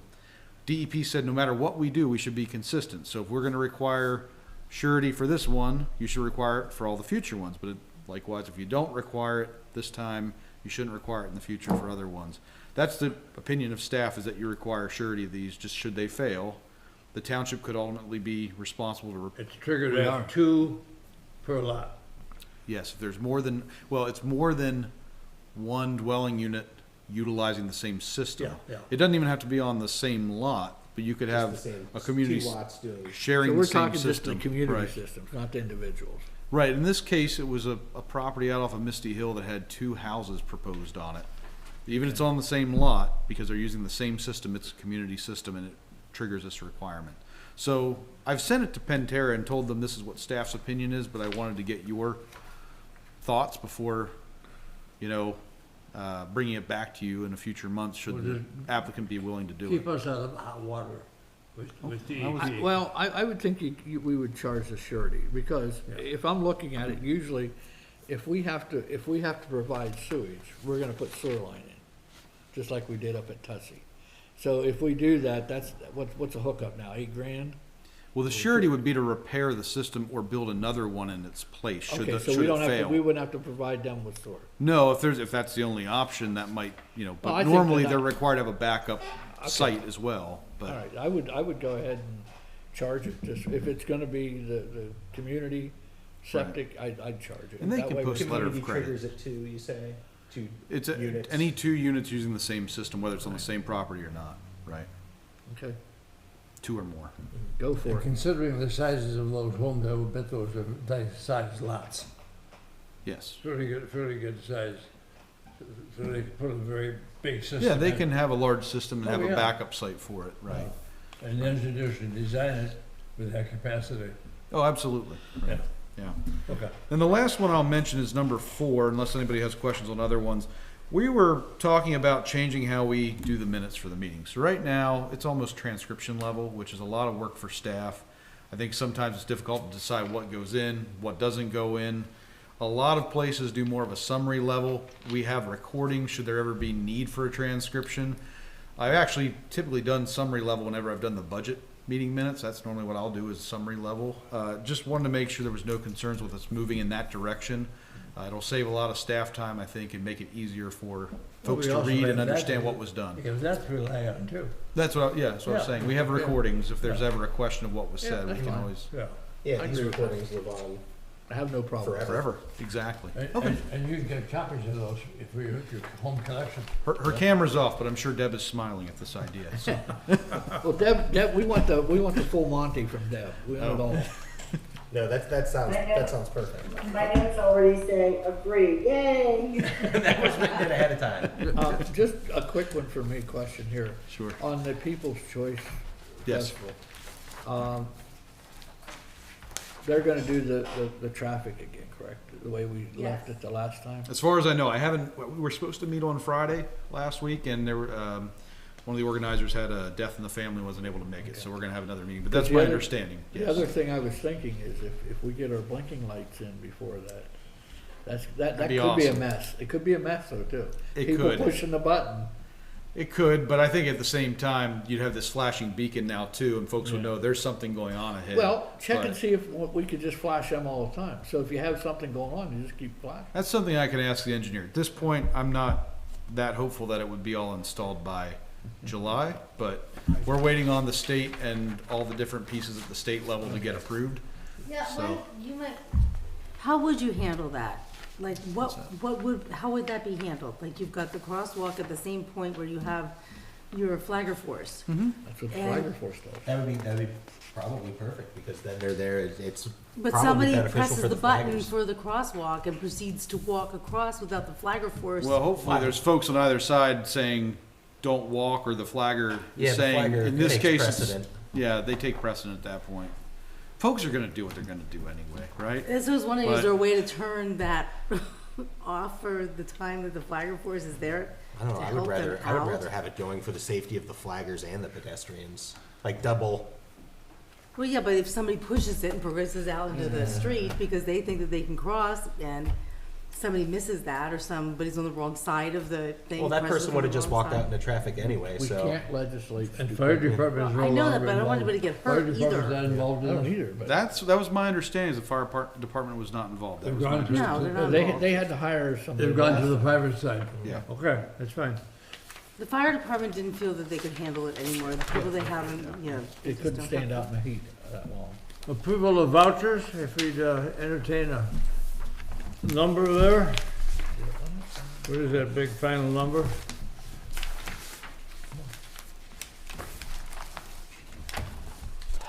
Okay, I guess I'll do it again. Okay, go ahead. I move to approve voucher number 2026-2 for $201,056.93. Second. Okay, discussion? Not hearing any, all in favor, signify by saying aye. Aye. Got it. Move to adjourn. Number 9 is the adjournment. Entertain a motion? I already did it. We Move to adjourn. have, we need a second. No, we don't. We just leave. Chris doesn't want to go home. No, I second that.